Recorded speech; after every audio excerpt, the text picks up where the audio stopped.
The Seventh Tower by Garth Nix. Book 6, The Violet Keystone. Chapter 21. How long will it be until the veil is completely, shut down? Asked Tal, almost before he absorbed the answer to his previous question. 29 minutes at current speed of procedure, answered the Codex, again in chosen script and Icecarl runes, presumably so Milla and Malin could read the answer as well. Come on! Shouted Tal. He spun around and started running. From the map, there were at least 3,000 stretches of spiraling corridor to run up. It should be possible to make it in under 20 minutes, provided they didn't run into more worm walkers or other obstacles. Milla, Crow, Malin, Adris, and Audris followed Tal without question. Ebbet coughed and leaned against the wall. I'll catch you up, he shouted after them. When he looked up, the Codex was shrinking and losing its form, becoming a stream of jelly-like fluid that was climbing up the wall. Ebbet pounced upon it and wrestled it back against his chest before starting off after the others at a quick walk. The corridor wound past several more wormwalkers. Fortunately, none of them operational. Tal tried not to slow as he approached each one, though it was hard not to. Instead, he called Adris to come close to him, ready to throw him up onto its head if it proved necessary. Milla came close to him too, with Audris at her side, obviously to mimic his tactic if required. Crow and Malin ran together a little way behind. Tal had stopped worrying about the free folk boy. Either he had reformed completely, or he was not prepared to jeopardize his relationship, and his people's, with the Icecarls by doing anything to Tal. The corridor narrowed a bit after the next turn, and there were many doors coming off it, one every 20 stretchers or so on both sides. The doors were transparent, and as they got close enough, Tal looked left and Milla looked right, in unspoken agreement. They saw strange things through the doors, but could not stop to look at them. There were many odd-looking machines of metal and crystal and sunstones, some of the latter still twinkling and glowing. There were room after room full of animals suspended in clear containers of fluid, animals that Milla recognized as being denizens of the ice, or distant ancestors of them. There were things like newborn Selski, but not quite the same, and Merwins with no horns, and Reska only a tenth of the size she knew, and rackhounds with strange skin instead of fur, and even shiny Norworms, no larger than her finger, and bundled up in balls of many worms, unlike the huge ones of the distant ice that denned in pairs. Onward and upward they ran, the spiraling corridor narrowing with every turn, and the doors showing glimpses of stranger and stranger secrets. Ebbet, panted Tal, we'll never get past all this. He'll open a door and forget what he was doing. We should have brought the Codex, said Milla. She was not really panting, but it took an effort to speak normally. No time to make it shrink, gasped Tal. Besides, we know where Sushin must be. Around another turn, Crow suddenly cried out behind them, and half fell, half stumbled against the wall, and immediately threw up. Malin stopped too. Too much exertion, too soon, she said, feeling his forehead with her palm. You must rest for a little while. Follow when you can, shouted Milla, without stopping.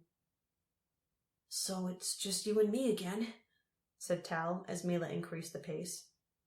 And us, interrupted Audris. Why do you always forget us, Tal? He's the Emperor now, said Adris gloomily. Treats me like a servant. I do not, protested Tal. Do too.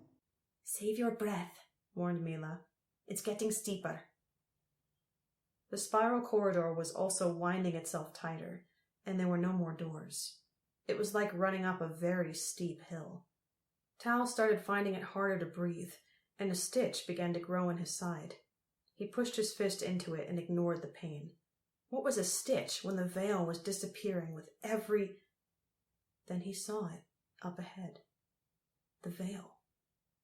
The corridor ended in absolute, clearly defined darkness. Is that? Asked Milla as they slowed down.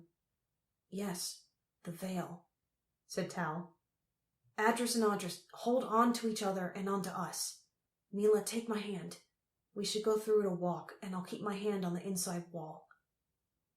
All four of them joined hands, and Tal reached out to touch the inner wall. What if there's a trap inside? Asked Milla suspiciously. Tal shook his head. I don't think you can do anything inside the veil. It not only takes the light away, but breath as well.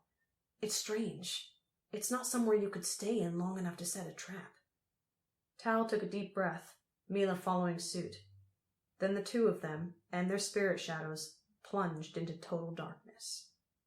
All sound disappeared with the light. Even the touch of Milla's hand seemed distant and far away to Tal.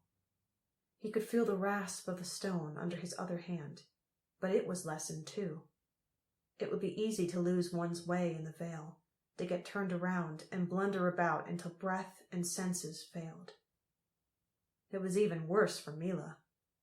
She had expected the darkness of the ice, but this was different. It was not cold, but somehow it leached both energy and heat out of her and made her shiver, something she rarely did from a simple chill.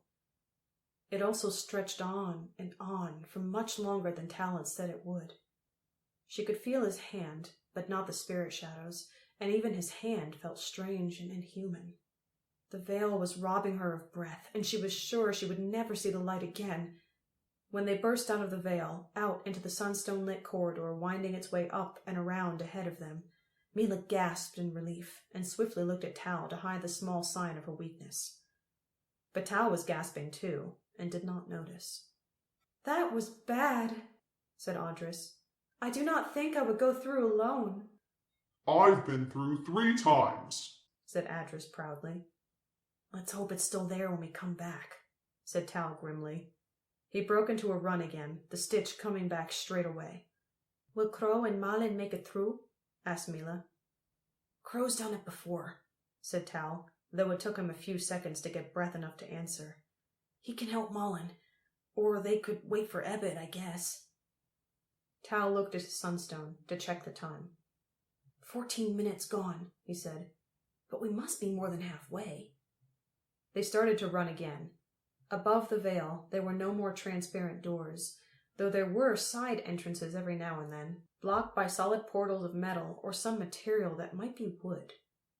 Tal's stitch got worse, twisting deeper into his side. Finally, he had to stop and bend over, almost retching from the exertion.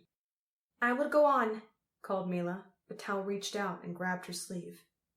No, he gasped. Sushin is too powerful, and if Sherakor is there... Adris, please, can you carry me? See? He thinks I'm a servant, grumbled Adris. I said please, Tal coughed out. He did say please, confirmed Audris. Shall I carry you as well, Milla? Milla frowned for a moment, then nodded. Yes, she said. We should have thought of it before. The corridor is high enough, and it will be faster. I can't go too fast, said Audris. From the tone of her voice, she already regretted her offer. I get tired as well, you know. Milla and Tal held up their arms and felt the cool shadow flesh ripple across their wrists as the spirit shadows gripped them. Adris and Audris were strong in the full, clear light of the corridor, and they lifted the Chosen and Icecarl with ease, and quickly accelerated up and around the bend. It was much faster than the two humans could have run, though Adris had a tendency to cut corners and smack Tal into the side of the corridor, and Audris dipped every 10 stretches or so and dragged Milla's feet along the ground. After at least 20 more turns around the steadily steepening spiral corridor, Tal was dizzy. His stitch had gone, but he felt just as bad from the dizziness. If they kept going, he would be in no state to face Sushin. He wouldn't even be able to see straight, let alone do any light magic. Stop, he called. We must be close. The spirit shadows slowed to a halt and let go of their passengers. Tal staggered around for a few seconds, shaking his head until the dizziness passed. It can't be much further, Tal said again. He consulted his sunstone. 19 minutes. We have 10 minutes until the veil is gone. We should make a plan, said Milla. What if Sushin has 3 spirit shadows with him? Tal nodded.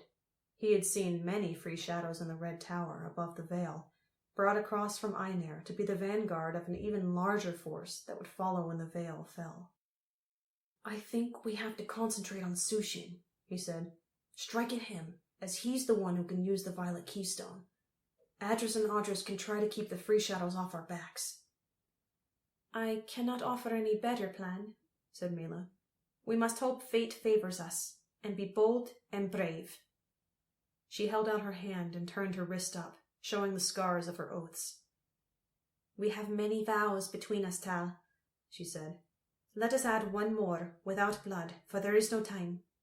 Let us go together to save our world.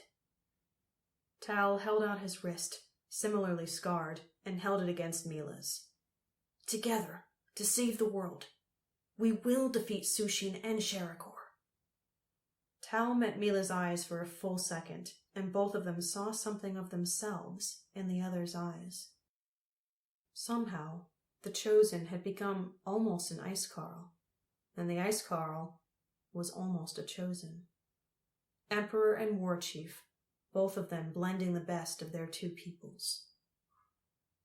Then they broke apart and started off up the corridor with their spirit shadows behind. Two people of the Dark World, striding out together to face their enemy, the enemy of all life under the Veil.